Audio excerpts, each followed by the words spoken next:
Welcome to Midnight Mysteries. If you feel like listening to a horror story, you're in the right place.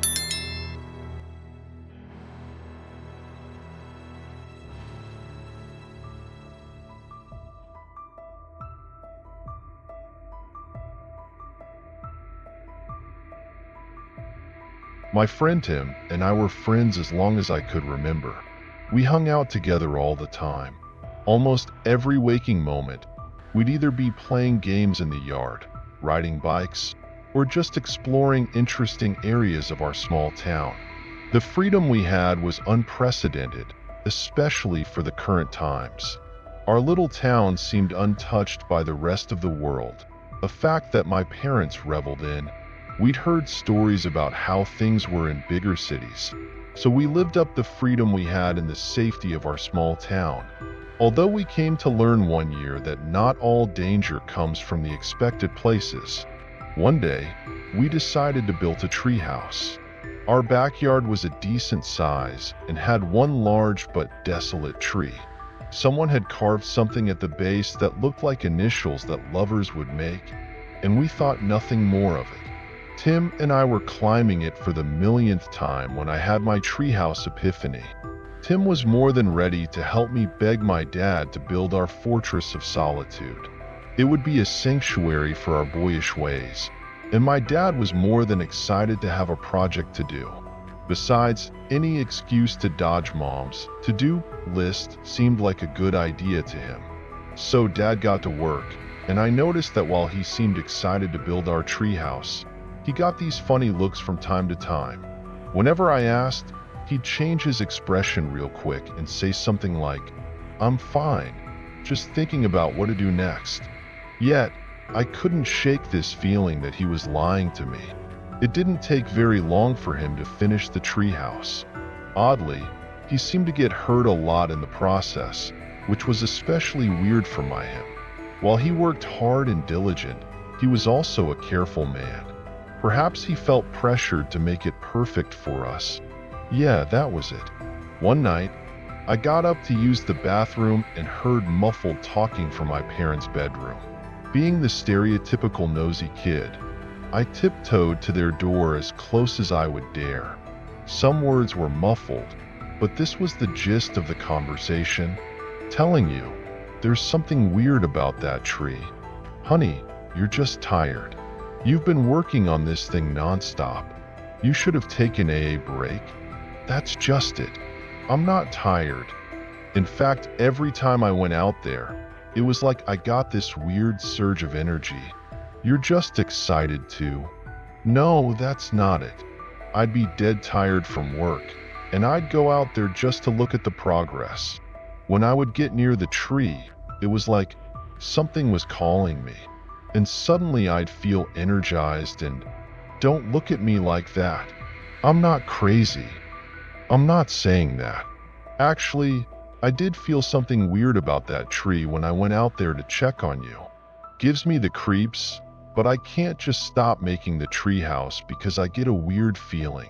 The guys are so excited about it. Maybe I'm more tired than I realized. I continued on to the kitchen as I heard my father's footsteps, not wanting to chance him catching me. After getting back to bed, I went over what they said. My dad was not the kind to be superstitious or get weird vibes. It was totally out of his character. But nevertheless, I eventually found myself falling back into a deep sleep. I awoke to a strange sound, softly stirring in my bed. Slipping from my covers, I sauntered about my room until I realized the source of the noise. With a gulp, I approached my window and heard what seemed to be humming. My treehouse was within line of sight, but the sound wasn't coming from there. I looked down and gasped when I saw a group of men circling at the bottom of the tree. A fire roared in the center of kindling, and they chanted in a hushed tone. My throat closed up and I tried to scream, but something wouldn't let me. "Get away. Help." I willed my vocal cords to say, but nothing worked. I stumbled out of my room, trying to make it to my parents. My hand touched the doorknob just as I felt something pull me to the ground. I grunted in pain and looked back to see a horrible creature leering back at me, showing rows of serrated teeth from a vertical mouth. It had no eyes, yet I knew it was staring into my very depths. My screams muted. I thrashed to get away from the horrid thing that would surely take me to my ill demise. The thing only dragged me faster, and I felt every bump of the stairs as it dragged me out of the house. The grass burned the bare skin of my back as it pulled me into the backyard. Arms of multiple men grabbed me and bound me with leather rope. They sat me up just in time to witness something that will never leave my memory. Hanging from the ropes of the tree branch were both my parents. Hands held my head still, forcing me to look into their bloated blue faces as they swung back and forth with my treehouse as a backdrop. The creature came back into view, and the men began chanting fervently as it opened its mouth wide and engulfed my head right before. I awoke in a sweat and began crying immediately. Being at the age of 10, I made the unspoken pact to never get upset at nightmares again. This, however, was an exception. Never had a dream felt so real before. It took my parents a while to calm me down, and it was almost an entire week before I stepped foot near that tree. When Tim and I eventually saw the inside of our treehouse, all my thoughts of that horrible dream went to the back burner. My dad had hung up all the decorations we had planned, and it was nothing less than awesome. I practically jumped off the ladder to hug my smiling dad. As he hugged me back and smiled, his eyes darted upward to the treehouse, and I saw a glimmer of dread in them. Tim and I spent every moment in the treehouse together. One of the first things we figured out was how to communicate without my parents knowing. If I was ever confined to my room, he would sneak over to the treehouse and talk to me through a tin can phone. This might sound more dubious than it really was, but our backyard lined up with his backyard, so it's not like he was getting far from the safety of his home. He'd go to his backyard to play and slip through the fence to get to the treehouse. Whether I was in trouble or our parents thought we needed a little away time, we had a system to work around. And it was a good thing we did, because 3 months later I got the flu. Ted and I spent more time than ever talking through the tin can phone, and we even rigged up a clothesline with a small bucket so we could share video games, comics, and anything else you can think of. My mom would kill me if she knew we were doing it. She was really concerned that I would get him sick. We of course didn't care because I needed new things to do being stuck in my room. One night, I was getting ready for bed when I heard sound coming from the tin can. I dismissed it at first, since it would pick up things like squirrels or the wind if it was a drafty day. But it persisted, and I brought the tin can to my ear. "Hey, Tim." There was an eerie silence on the other end, but I swear I could hear movement. So I tugged on the clothesline, hoping to rattle the bucket to get his attention. I held the line for a moment until I felt a familiar tug back. I picked up the tin can and said, "Hey, what are you doing in there?" "Sorry," I heard Tim whisper. "I was trying to be quiet so your parents didn't hear me. I have something for you." I watched as the bucket slowly came into view and held out my hands to grab it. Strangely, I noticed that there was no light coming from the treehouse. He really went into stealth mode for this one, I thought as I unclipped the bucket, placing the metal container down as softly as I could.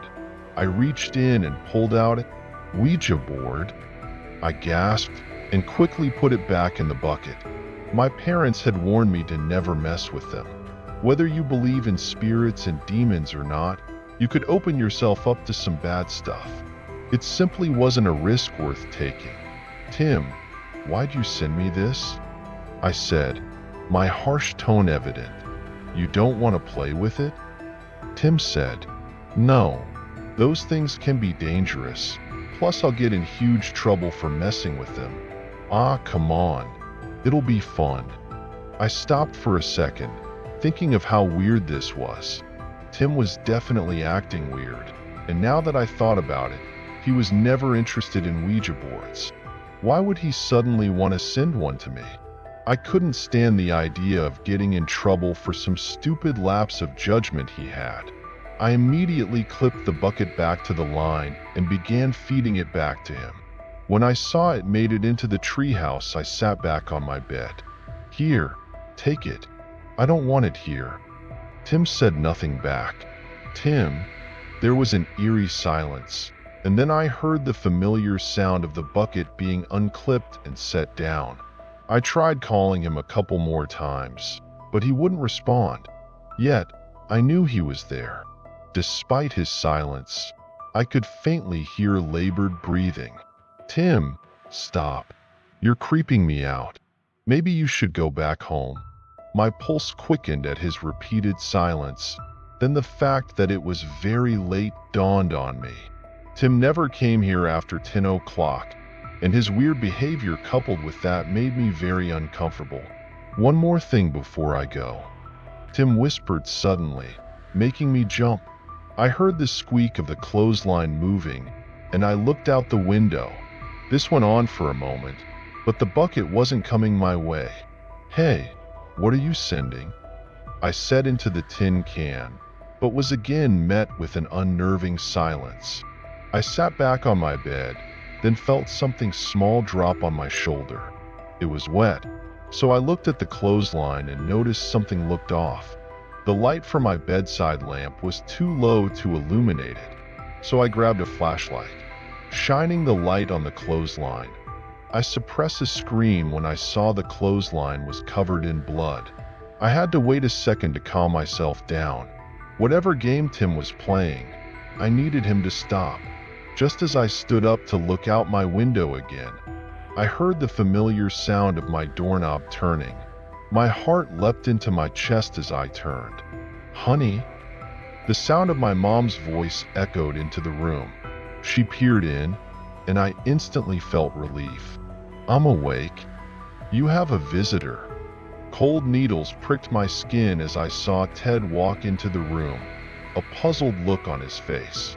"Josh, you're not in the treehouse?" A blanket of icy needles made me visibly shiver as I turned to look back at the treehouse. There was a light on inside, illuminated the face of a ghastly creature covered in a dark smoke. He smiled back at me and waved a bloody hand. I rolled to the floor to avoid the creature's gaze. I felt like I would go insane if I looked at it any longer. "Josh, what's the matter?" My mom rushed over to me.